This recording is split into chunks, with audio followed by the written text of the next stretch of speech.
কালো গেঞ্জি গায়ে পুলিশের সামনে বুক টান করে দাঁড়ায় আবু সাইদ।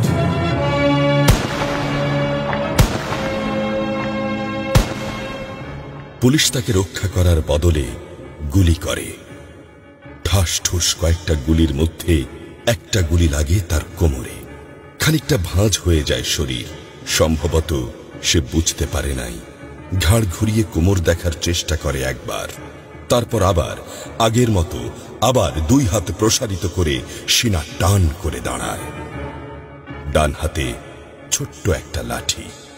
বিশ্ববিদ্যালয়ের প্রধান ফটকের পাশে বেশ কয়েকজন পুলিশ, হাতে রাইফেল, রাইফেলের তাজা গুলি, আবারও গুলির শব্দ। পরে গুলিটা কোথায় লাগলো বোঝা গেল না।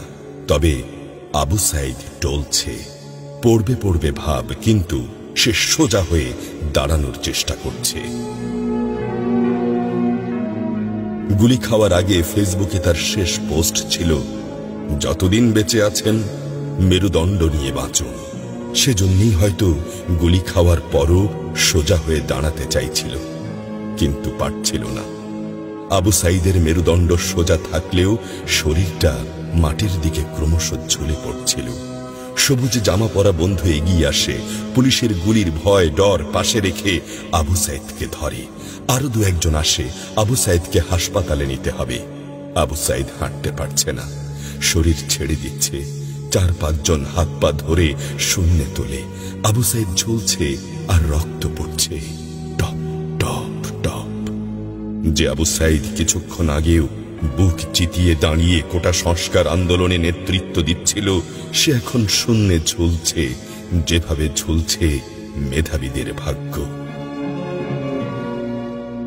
রাত 10টার আগেই বাড়িতে যাওয়ার কথা ছিল আবু সাইদের।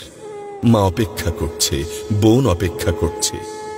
তখনও তারা জানে না আবু সাইদের মৃত্যু সার্টিফিকেট লিখছে কর্তব্যরত ডাক্তার।